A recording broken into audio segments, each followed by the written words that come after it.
नमस्कार, नवीन न्यूज में आपका स्वागत है। सीतामढ़ी में 21 राजस्व कर्मचारी निलंबित। सामूहिक हड़ताल एवं कार्य में कोताही बरते जाने को लेकर जिले के 21 राजस्व कर्मचारियों को निलंबित कर दिया गया है। इसमें कार्यस्थल से लगातार अनुपस्थित होने के कारण 2 राजस्व कर्मचारियों सामूहिक हड़ताल पर गए 21 राजस्व कर्मचारी शामिल हैं। बता दें कि सीतामढ़ी जिले में सामूहिक हड़ताल और काम में लापरवाही के चलते 21 राजस्व कर्मचारियों को निलंबित कर दिया गया है। इन कर्मचारियों पर कार्यस्थल से अनुपस्थित रहने और अतिक्रमण पर कार्रवाई न करने के आरोप हैं। डीएम ने अंचल अधिकारियों की अनुशंसा पर यह कार्रवाई की है। निलंबन अवधि में इन कर्मचारियों का मुख्यालय विभिन्न अंचल कार्यालयों में निर्धारित किया गया है। बिहार में 4 डिग्री तक बढ़ेगा और पारा। बिहार के ज्यादातर शहरों में शनिवार से उमस वाली गर्मी सताएगी। मौसम विभाग ने अगले 3-4 दिनों के दौरान अधिकतम और न्यूनतम तापमान में 4 डिग्री सेल्सियस तक बढ़ोतरी होने का पूर्वानुमान जताया है। वहीं पश्चिम चंपारण, पूर्वी चंपारण, सीतामढ़ी, शिवहर, मधुबनी, सुपौल, अररिया, किशनगंज, पूर्णिया और कटिहार जिले में मौसम खराब रहने की आशंका है। मौसम विभाग ने इन जिलों में आंधी और वज्रपात का येलो अलर्ट जारी किया गया है। इस दौरान हवा की रफ्तार 30 से 40 किलोमीटर प्रति घंटा रह सकती है। झारखंड के बीच शुरू हुई नई रेलवे लाइन, पीएम मोदी ने किया उद्घाटन। प्रधानमंत्री नरेंद्र मोदी ने बारून से मोहम्मदगंज के बीच तीसरी रेल लाइन का उद्घाटन किया। इससे मालगाड़ियों की क्षमता बढ़ेगी और नवीनगर एनटीपीसी का कोयला आपूर्ति सुगम होगी। डेडिकेटेड फ्रेट कॉरिडोर के लिए यह लाइन फीडर रूट का काम करेगी। सासाराम और अनुग्रह नारायण रोड के बीच ऑटोमेटिक सिग्नलिंग से ट्रेनों की गति बढ़ेगी। इस नई रेल लाइन से यात्री और मालगाड़ियों का संचालन सुचारू होगा, जिससे क्षेत्र में विकास होगा।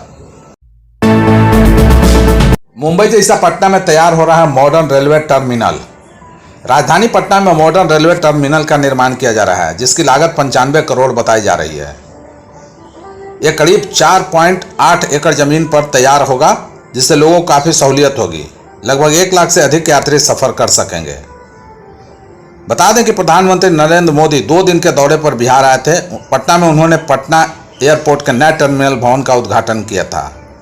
तो वहीं विक्रमगंज में उन्होंने करोड़ों की परियोजनाओं का शिलान्यास किया। इसी क्रम में विक्रमगंज से पीएम मोदी ने पटना में बनने वाले मॉडर्न रेलवे टर्मिनल का वर्चुअली शिलान्यास किया।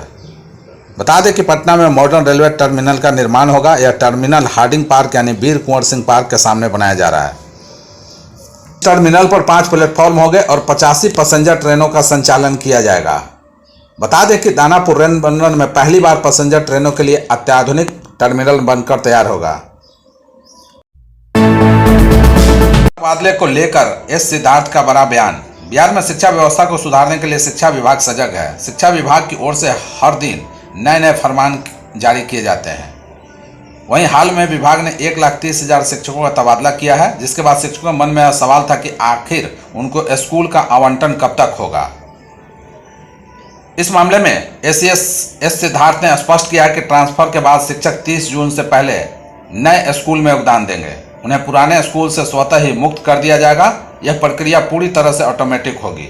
साथ ही उन्होंने शिक्षकों से अपील किया कि वह बीओ या किसी अन्य कार्यालय के चक्कर न लगाएं, क्योंकि ट्रांसफर प्रक्रिया पूरी तरह से गोपनीय और डिजिटल माध्यम से संचालित की जा रही है। उन्होंने कहा कि स्कूल आवंटन व पोस्टिंग ऑर्डर से संबंधित जानकारी विभागीय इनबॉक्स के माध्यम से ही मिलेगी। पटना के पालीगंज में चला प्रशासन का बुलडोजर।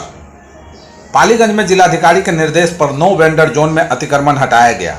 बिहटा मोड़ से चंडोस मोड़ तक बुलडोजर चलाकर फुटपाथ पर बने दुकानों को तोड़ा गया और जुर्माना लगाया गया।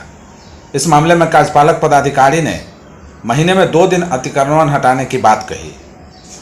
पटना के पालीगंज में जिलाधिकारी के आदेश पर अतिक्रमण हटाओ अभियान चलाया गया। बिहटा मोड़ से चंडोस मोड़ और हॉस्पिटल रोड तक सड़क किनारे बनी अवैध दुकानों को ध्वस्त किया गया। मिथिला हाट की तर्ज पर पटना में बनेगा मगही और भोजपुरी हाट। नीतीश सरकार पटना और रोहतास में मगही और भोजपुरी हाट का निर्माण करा रही है। ये हाट न केवल संस्कृति को संजोएंगे, बल्कि पर्यटन और रोजगार को भी बढ़ावा देंगे। इन दोनों हाटों को भी मिथिला हाट की तर्ज पर ही बनाया जाएगा। बिहार में सांस्कृतिक पर्यटन को बढ़ावा देने के लिए मुख्यमंत्री नीतीश कुमार की सरकार ने एक नई पहल की है। मधुबनी के प्रसिद्ध मिथिला हाट की तर्ज पर अब पटना में मगही हाट और रोहतास में भोजपुरी हाट बनाए जाएंगे। इन दोनों परियोजनाओं का उद्देश्य न केवल स्थानीय संस्कृति को संजोना है, बल्कि पर्यटन को बढ़ावा देना है और स्थानीय लोगों को रोजगार भी मुहैया कराना है। इन हाटों में खान पान, हस्तशिल्प, परंपराएं, लोक कलाएं, शादी विवाह जैसे आयोजन भी शामिल होंगे। सीएम नीतीश कुमार ने हाईटेक अस्पताल और कॉलेज में शुरू करवाया काम, कहा सस्ता इलाज हमारी प्राथमिकता है। मुख्यमंत्री नीतीश कुमार ने कहा कि बिहार के भूमि का यूनानी से हमेशा गहरा नाता रहा है, इसलिए राज्य सरकार यूनानी चिकित्सा पद्धति को मजबूत बनाने की दिशा में कार्य कर रही है। मुख्यमंत्री नीतीश कुमार ने नालंदा चिकित्सा महाविद्यालय और अस्पताल परिसर में 264 करोड़ रुपए की लागत से 200 बेड वाले राजकीय तिब्बी चिकित्सा महाविद्यालय और अस्पताल का रिमोट के माध्यम से शिलापट अनावरण कर कार्यारंभ किया। राजकीय तिब्बी चिकित्सा महाविद्यालय और अस्पताल का निर्माण 10 एकड़ में किया जा रहा है। अधिकारियों ने मास्टर प्लान के माध्यम से मुख्यमंत्री को निर्माण कार्य कराए जाने वाले विभिन्न भागों, boys hostel, girl hostel, PG intern hostel, principal, medical superintendent आदि के निर्माण के संबंध में विस्तृत जानकारी दी। विवाद के बढ़ते मामलों पर प्रशासन सख्त, धारा 144 लागू। डुमरांव में एसडीओ की अध्यक्षता में जनता दरबार लगाया गया, जिसमें टेढ़ी बाजार के दो पक्षों के बीच 3.2 एकड़ के भूमि विवाद पर धारा 144 लगाई गई। रजडीहा गांव के एक अन्य भूमि विवाद मामले की अगली सुनवाई तय हो। एसडीओ राकेश कुमार ने कहा कि प्रशासन भूमि विवादों को सुलझाने के लिए सक्रिय है और लोगों से शांति बनाए रखने की अपील की। विकसित कृषि संकल्प अभियान में उन्नत खेती के बारे में दी गई जानकारी।